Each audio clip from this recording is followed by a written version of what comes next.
All right, hey, today we've got Fuzzy Gardens on the show. Wonderful streamer and a strong chess player as well.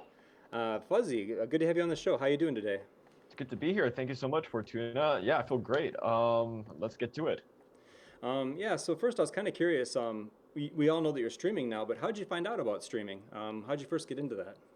So I knew about streaming from one of my roommates. So he was the one that's actually really into watching Twitch streams. He doesn't stream himself, but he knows a lot of the big names and he likes to talk about it because he enjoys watching them. And that's sort of, I want to say that was the gateway for me to understanding Twitch and sort of recognizing its existence. And then my own interest in streaming came when I he was talking about it a lot, so I said, okay, I want to try and get into it, try something new. I feel like personally I can get bored really easily, so I'm always trying to find some new hobby to do, and so streaming just happened to be one of those new hobbies. So I actually started my first stream, I want to say mid-June, late early July, something around that time zone. And it was actually I was originally streaming Teamfight Tactics, which is a subgenre of the League of Legends game to auto chess. I'm pretty sure most people are familiar with it.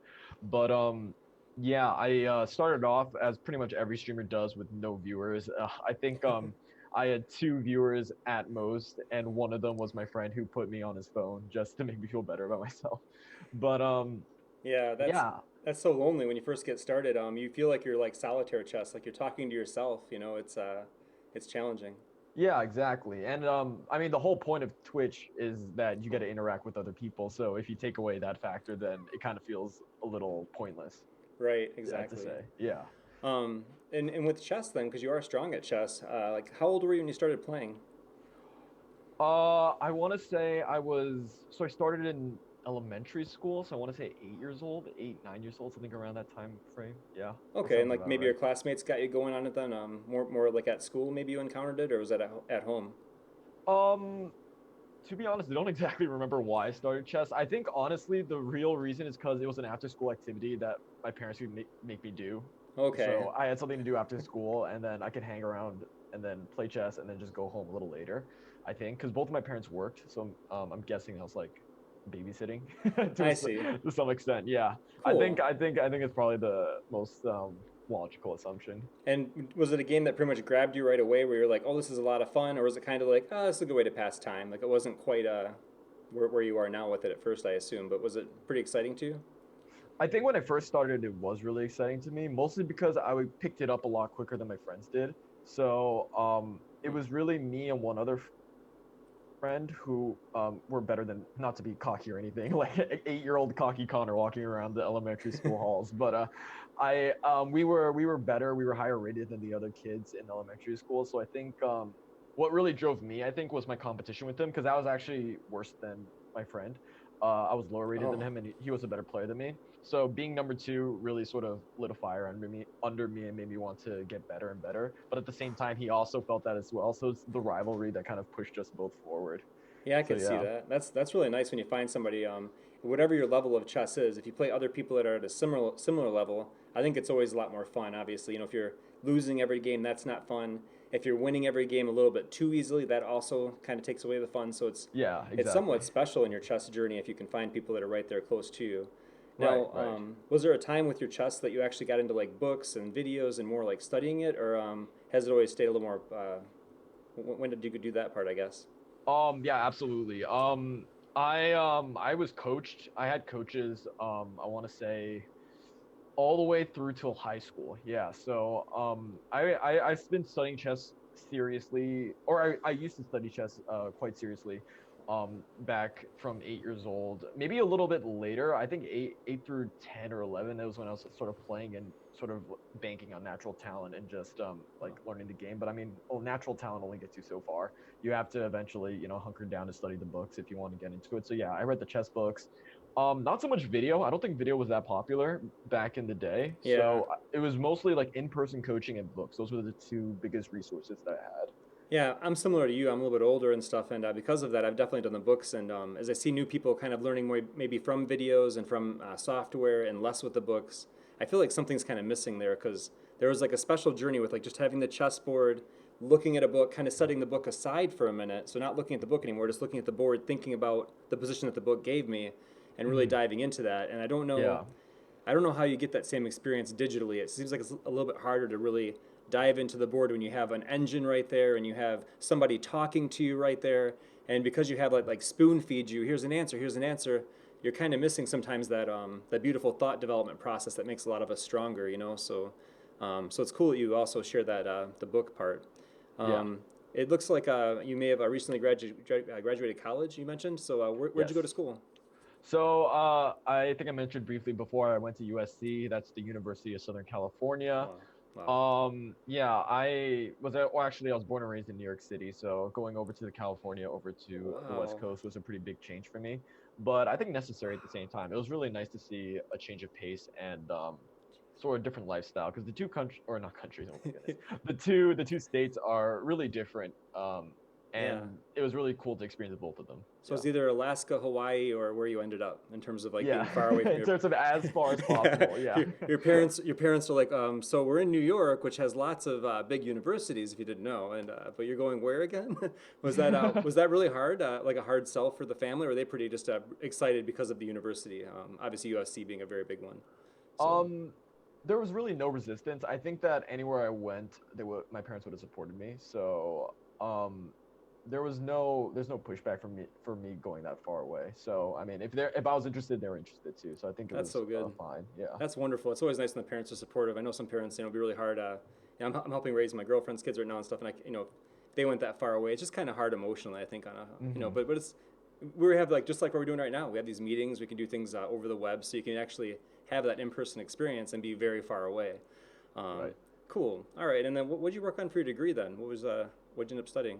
So I actually changed my majors twice or three times. Okay, so Wow. I came into the University of Southern California as an East Asian Area Studies major. Then I changed to an international relations major with an emphasis in econ. And then after that, my final change was adding a full-on econ double major. So I graduated with the double major in economics and international relations. That's really cool because your degree sounds like it moved from like a more of like a business type general degree into a very specialized, more mathematically based degree where you're using a lot of different skills in addition to just the business stuff. Right. Where you ended up. So Yeah, that's a good way of putting it. yeah, because you have like the utility of demand and different things you would have studied. I did a lot of things towards an economics degree as well. Oh, nice. Okay. But cool.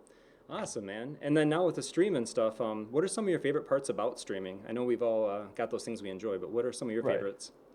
Um, I think my favorite part about streaming is essentially what makes streaming, and that's interaction with the audience. I think that I think it's really exciting whenever someone comes to the stream, whoever they are, whether or not they're a newcomer, if they're like a really old viewer that always returns. Like either way, I just find it really fun to interact and get to know people. I think that's what I try to do most with my channel. I think that I tend to memorize like people that come on like off of their Twitch tags, and I'll remember details that they tell me about themselves when they talk in chat, talk about themselves. So I really do try to memorize and try to remember what everyone says because I think that as like a small streamer, I think that it's important to really be with the community, and I think that it's the most rewarding part about streaming. So yeah, that's definitely my favorite part. Yeah, I like that a lot too. It's really special, like you said. It's challenging though, because there are so many different, different people that show up, and you have some of that too, where people are flowing in and out of your stream, and then even the people,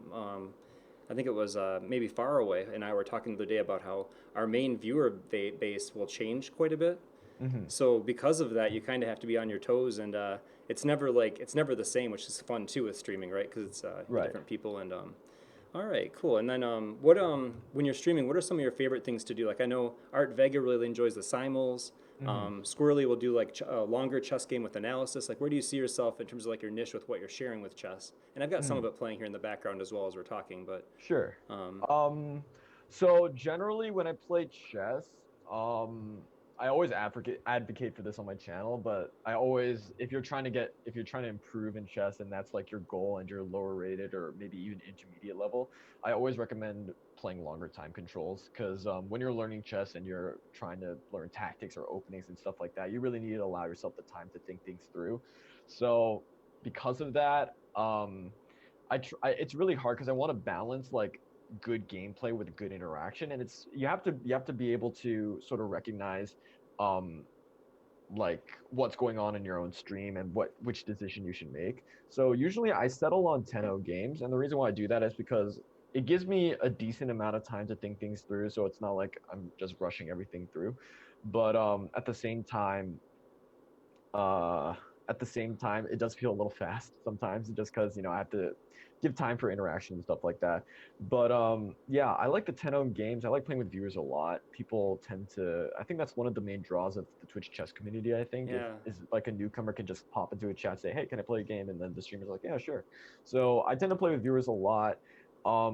That being said, I really like Bullet. It's kind of a guilty pleasure of mine. I love playing Bullet Yeah. on League Chess, so I tend to play some Bullet. And That's impressive, some by the way. I mean, the streaming, I usually do like 3-0 at the fastest because at the bullet time control, I mean, it's really challenging as a streamer. I mean, you're fighting with a lot of things there. You like you say, you want to keep the people that are there engaged and right. be responding to them. And then if you're playing that 1-0 or 2-0, that's a fast game of chess. So Yeah, it's true. Yeah. If anything, I would imagine that 3-0 is actually more difficult because 3-0 you're giving your opponent little like enough time for them where they actually put some thought in the moves. But if you do the same thing, then you're limiting yourself from interacting with chat. So what my strategy with 1-0 is that I just play, focus on the game, and then when I'm done with it, because it's just a 1-0 game, right? I could yeah, just talk to chat or just read up on anything I missed. So yeah. yeah, that's really cool. The 10 is a really good idea. I started off and I wanted to do like longer games with analysis, and then people started wanting to do the arena thing. And what I've Right. noticed is because I gave in and started doing some arenas, now people are asking for that earlier.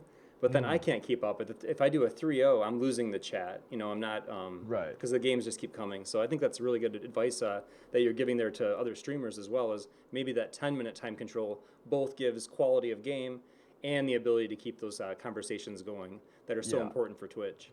Yeah, and And another thing too is that you also want to keep the games fresh, right? If I'm playing like a super long control, like 50, or not, it's not super long, but long relatively, like 15-15, yeah, you could be playing the same game possibly for upwards of like 20 to 30 minutes. So that could be boring for the audience. And yeah, if you're trying to like continue to entertain, like you see, it really is a continuous balancing act of trying to make it enjoyable to watch while at the same time trying to showcase some of your chess ability. yeah. And like the classical time control, I've even found myself like opening up an analysis board without the engine and talking about different openings and stuff during the game because, Mm-hmm. like you said, it just has a little bit of that dead time where if your opponent decides to take 5 to 8 minutes to make a move or something, it's just hard to stay on that. So Mm-hmm. that's neat.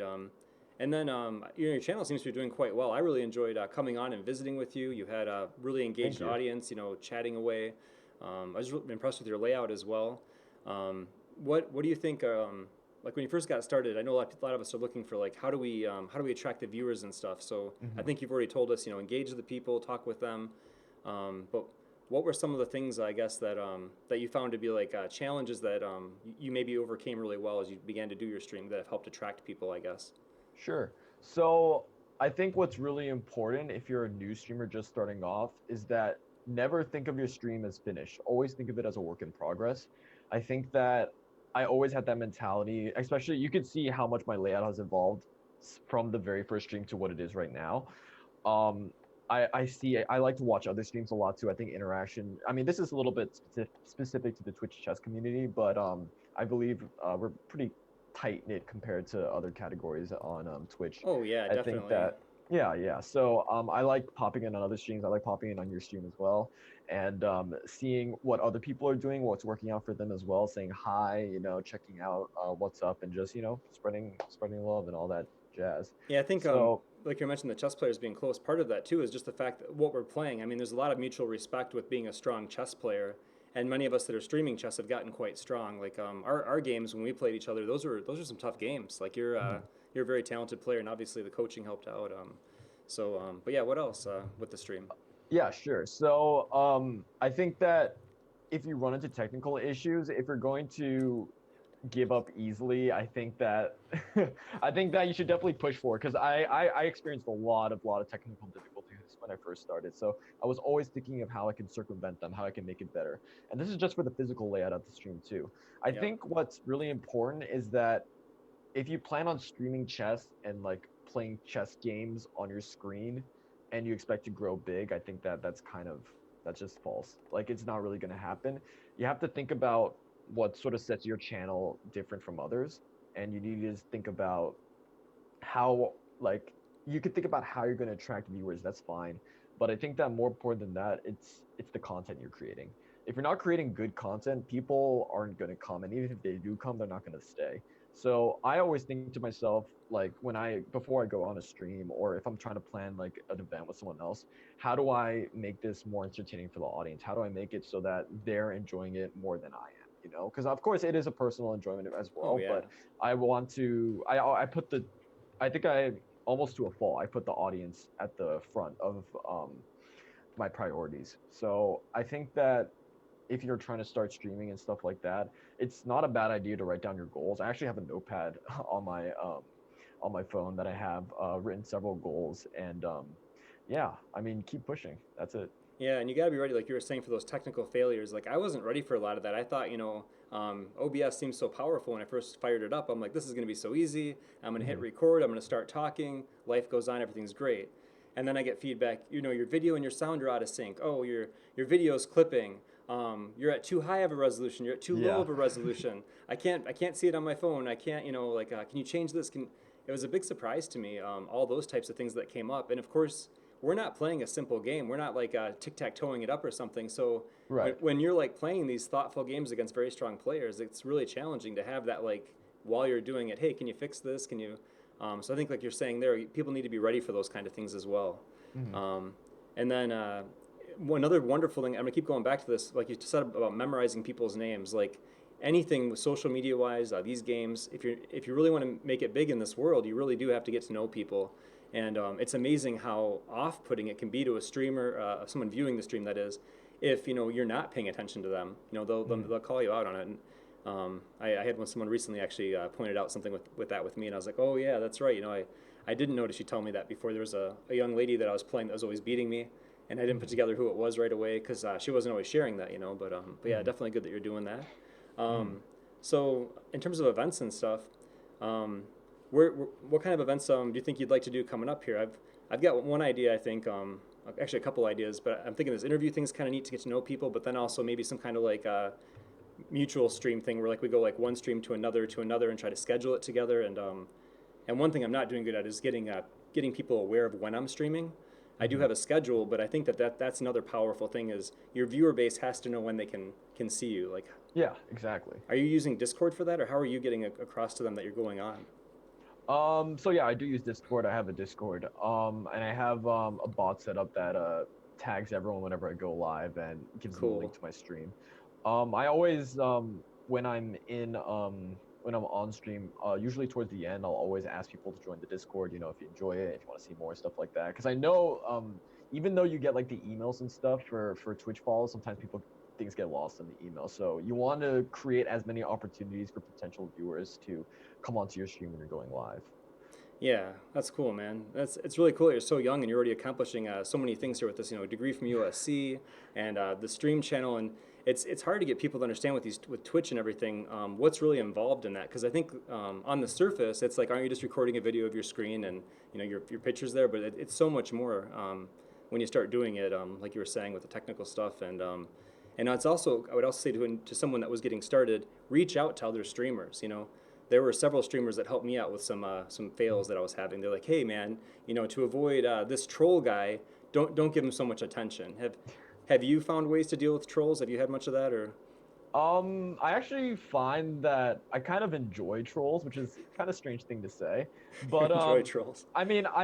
there's obviously like some very tasteless trolls that'll say very questionable things on stream, and obviously that's just an instant ban. But I mean, sometimes you can turn a troll into a regular viewer if you're careful about it, and that's happened sometimes. I think the thing with trolls is that they're essentially there to make you have a bad day, and if you keep that in mind, just try not to allow them to achieve their objective, and then I think you'll be okay. I Yeah. Yeah, I mean, I also have a team of mods that help me out that like to come back and swing the sword, as they say. But Yeah, that's really good too. So that's another thing to talk about. How did you when you went to find your mods, was that just kind of like a natural thing that happened through the community and people joining your stream, or did you reach out to specific people that you thought would be good that were friends, or how did you find those good quality mods? So what happened was I actually didn't have that many mods to begin with, and now I might have too many. But Yeah. I just didn't know exactly who to mod, or when I first, or as of recently, I think I didn't really see the point of mods because my stream's small enough that I can handle it myself. I can just right click and then ban. But I Okay. think it's also important not only to like sort of recognize those people, but it's good for the chat to see like you have mods, like they see that people are watching or these people are recognized. And the way I pick my mods is just from regular viewership. Nice. My mods Really good idea. usually, yeah. So my mods, they've been with the stream. I want to say like months. Like I know they've been there from a very very long time ago, so I can trust them. I know they're not going to troll or whatever. Cool. And yeah, they're just good viewers, really good viewers, and I sort of want to. They ask for it too. Like I have no problem asking for modship if or I have no problem for people asking for modship if it's deserved of them and they just want it. But Cool. I mean, what does bother me is when someone comes onto my stream for the first time and then they ask for mod. Then that's a little Yeah. bit more And then questionable. yeah, you definitely got to question if it's like a troll trying to get higher powers to cause trouble or something at that point. Yeah, or Yeah. something like that. But I mean, Hmm. otherwise, yeah. Yeah, that's a good way to look at it too, like trying to have him be a friend. I only had one that I think really caught me off guard, and it was similar to what you were talking about with like really, the messages were just really bad, like inappropriate and towards children and stuff. And it just made me really uncomfortable. Right. I have children that watch my stream as well, so I didn't really know how to react to it actually. I think that was really the problem. So definitely, if people are going to be streaming, be ready for the trolls. Expect that is going to happen, and then much like you said, just kind of be ready for it and know what their objective is. And then because you understand that you can either ignore them or as you've been trying to do, maybe even try to befriend some of them and maybe turn them around into like a viewer from that. Or if it's really bad, right click ban. And that's another good thing to know too. Like I was all command based at first, so I'm like, how do I ban this guy? Is it slash Mhm. ban and then the space username, or how do I do this? Yeah. But yeah, just the right click option is a really good thing to point out as well. So yeah, really nice to meet you, man. Looks like on the stream, you're like pretty high rated here. 2090 maybe on Lee Chess, roughly, somewhere around there for one of the time controls I'm seeing you with right now, 3.0. It looks like. Right. Um, what do you think is like the best time control for you in terms of where you think your rating could get really high?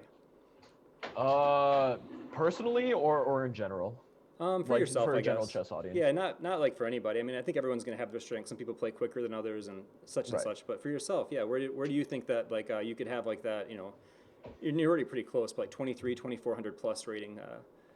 Where do you see that for yourself? I think I mean for myself, if my goal was to become a better chess player, then it has to be nothing less than like 30 minutes. Like Okay, I think you have to as I said before, you have to allow yourself the time to think out the moves and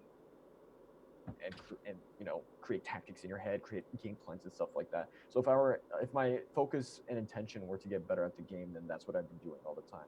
I just cool. know that doesn't make for good Twitch viewership, so that's why I Right. don't do it on stream. But that's good Yeah. for our viewers. A lot of people on the YouTube channels where this will go, I think yours and mine. A lot of people are going to be asking, how do I get better at chess? So talking about that stuff's really helpful for them. Is there a Mhm. book in particular that you'd recommend, or? Um, I haven't read a chess book in a really long time, just so we're clear. all right. But one that really helped me when I was younger was The Art of the Attack, the Art of Attack, something like that. The Art of Okay. Attack. If the title is like the cover is red, so that's all I remember of it. If you can find that on Amazon or whatever, but I remember Yeah. that sort of jump started my very aggressive tactical style, and now it's mellowed out a lot more. I think I'm a little bit more positional, but Oh, okay, yeah, so it I was think like a that's the red book book, I'd maybe with recommend. like Art of Attack. Attack was in white, that kind of thing. Like Yeah, maybe. yeah, something Okay, like yeah, I'll that. put it Yeah. on real quick on the channel here so people can kind of view it. Nice, man. Okay, so maybe check out Art of Attack, which kind of shows up here in my browser, but right here. I'll trust you. Yeah.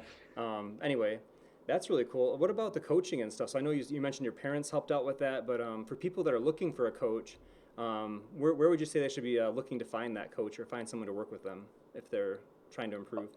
It depends on your goals. I think if you're just trying to get better at chess, but you don't really care about tournament performance, you could hire like a CM or even low. You could hire me honestly for a pretty low price. If you're just trying to get a good feel of the game and then you want to sort of go out and explore and feel for yourself, that's an option. But I mean, there are also some people who are my level or even higher who are trying to get those IM GM titles. And so in that case, you're probably going to have to consider maybe getting a GM coach, something of that caliber that can help you out. So yeah, it's not a one size fits all. So it really depends on your financial situation and what your goals are for chess. Cool.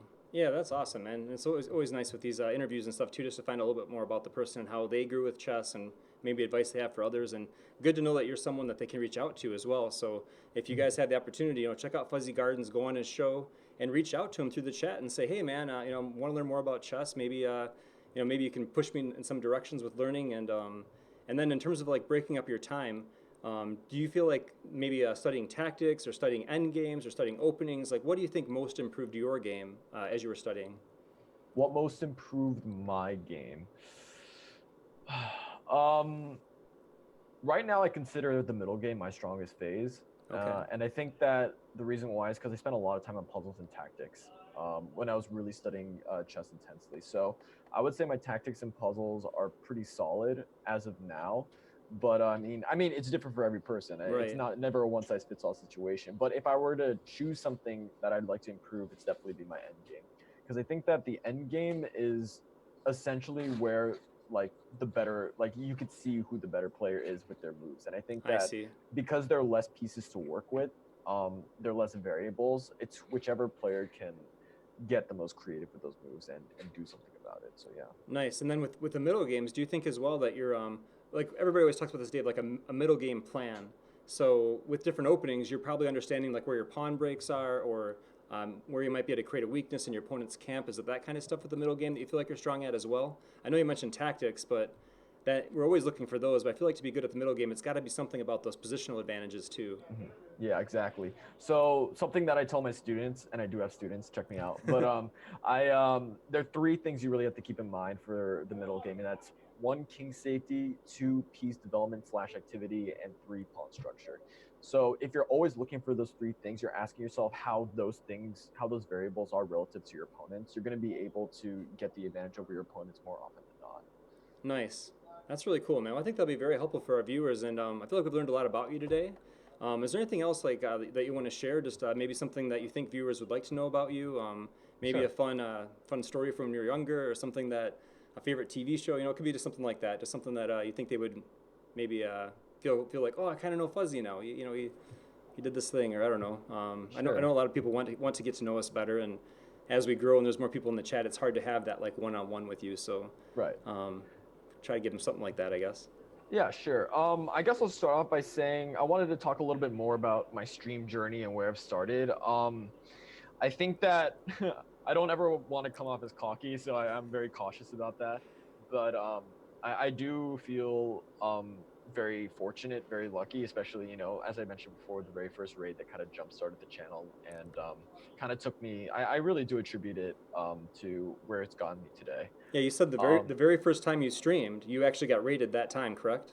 yes, correct. Yeah, Jeez, and yeah, I know. it's so lucky.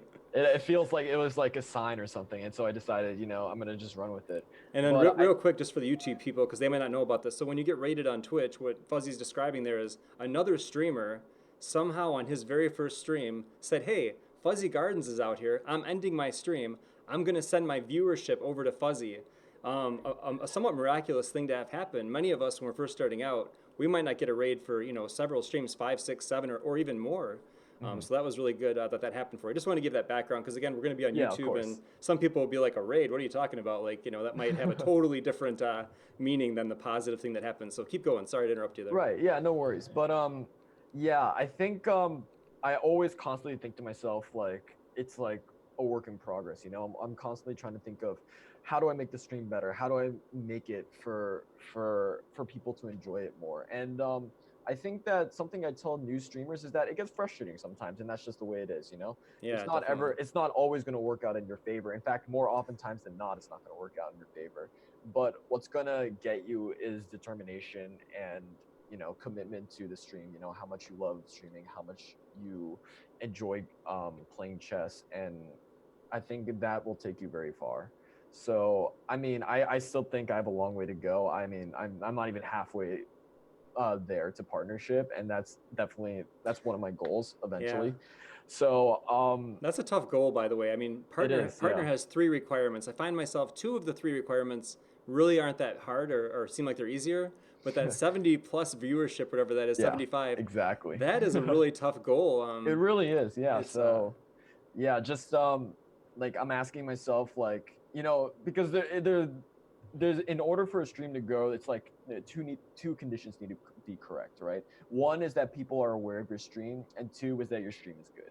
So if you have one or the other, it's not going to work out. Or like you can have a really good stream if no one knows you, who's going to tune in, or if everybody knows about your stream but you don't have good content, who's going to stay. yeah. So I always try to emphasize on number two, and currently I'm trying to think about how do I make number one happen. You know what I mean? Right. So yeah, And you have a that's lot of that. good things going for you. We talk about what makes a good chess stream. Your layout is very nice. You're an extremely strong chess player. You're a friendly person. You're well spoken. It's easy to understand you. And you have a lot of really good insights and stuff for people to learn from your chess coaching experience where you were growing with it when you were younger, and now having taught others. Of course, you're going to be growing a lot through that as well. So I think you have a lot to offer your viewers, and I could definitely see your channel getting much bigger. And then plus that USC degree, I mean, let's face it, that's also a nice thing to have under your belt as well. Kind of separate from the stream, but it just kind of shows you in that well-roundedness that you carry, which is really nice. I think people then want to learn more about you to see like, how can I be as successful as this guy? He's streaming while he's in college and balancing his time very well. How can I, work towards that goal as well? So Yeah, it's and I pretty cool. think, sorry, not to interrupt, but and I think what's important about that, because I did start streaming in college, so I still had to take I think I took like 16 units of like level 400 classes, so it was kind of intense. Yeah, But I I think that if you prioritize and you understand what's important and what's not, you're gonna very easily see what you'd rather be spending your time doing. You know what I mean? Like right. if I wanted to really do a stream one night and then I had homework, that would just enable me to become more productive and finish that quickly, and then get to the stream. Because really, I think aside from like my extracurriculars, fun fact, I'm on I was rather on my school's competitive hip hop dance team. So Really? that yeah, yeah. So Wow. that took out a considerable amount of my time, and it was that and streaming. Those were basically Yeah. my two activities, my two things that I did when I was bored or when I wanted to do something. Yeah, so it seems So like you could, in addition to like streaming chess and stuff, you could probably have a part of your show be things on like time management, because a lot of people they find college by itself, especially at it's not an easy university. USC, that's a pretty wonderful program that they have. It's extremely challenging university both to get into and also to be successful in the courses that they offer. mhm. And so you're doing that while streaming, so that time management thing could be really good, and then maybe applying that to chess to help your viewers learn and stuff too. I'll definitely be by the show again soon. I've always enjoyed coming over there. I feel very welcomed. I was actually talked before I even talked to you directly. Other people that we have in common, maybe other streamers and stuff and viewers, Mhm. they were basically saying, Jacob, you gotta check out Fuzzy, or let's go raid Fuzzy. And, Really? and I'm like, who's Fuzzy? Who's this Fuzzy guy? And so finally, I was like, I got to go check this out. And then I was really pleasantly surprised going to your stream, and I definitely like to raid the people that are appreciative or talk a little bit when I do the raid. So it was nice that you made me feel very welcome when I came over, and the fact that you're willing to play some games of chess as well. That was really cool. Right. So Yeah. Another point to that, I also want to say, I feel that the sort of mindset I have whenever I get a raid or something, like no matter how small or how big it is, or if someone cheers or if someone gives a sub or subs or whatever, I think the mentality I always have is that everything is a gift, like nothing is to be expected, and the fact that someone's taking that extra step to do something is really, really valued to me, and I want to make sure that's communicated. yeah, So and that's so yeah, important for especially as a smaller streamer. So of course, some of these guys they've gotten so large, and their chat, it's moving at like 100 miles an hour. The chat's just flying past. right. So it's harder for them to give that. But I think as a smaller streamer, like you said, if they follow, if they're interactive in the chat, like any little thing that they do, you really should be giving that appreciation and Yeah. and then informing those relationships, because that's what's going to help the stream grow, is having regulars and people that are just like happened with your case, where people are reaching out on my stream saying, hey, go check out Fuzzy, this guy's great. I'm like, okay, let's go see him, and I think that's a really special thing to have accomplished. You've really built your brand well, and I look forward to more games with you, and maybe some kind of event in the future as well. We can maybe work on something. It'd be kind of fun to get either us or some other streamers as well together, and try to work on something to help us out. Yeah, absolutely. Sounds good. Yeah, we're all trying to get better, right? Well, I really appreciate your time today. I know you're a busy guy, and I just want to say, congratulations on graduating from college here, and Do you have a Thank you. job lined up already? Is that like I'm actually working. Yes, I am working. wow, that's fast, man. So you just graduated, I think, in May, right? Recently here, so I graduated, I want to say 2 Fridays ago or 1 Friday ago, and yeah. then I started to work like Wow. last Monday. Yeah. See, that's fantastic, man. That's so good to hear. Well, you keep on doing great in life and keep us informed. I look forward to seeing you on the channel. And, Awesome. everybody out there, check out Fuzzy Gardens. He's got a great show and a lot to teach you, not only about the game of chess, but also streaming, how to treat people. He's an extremely classy guy.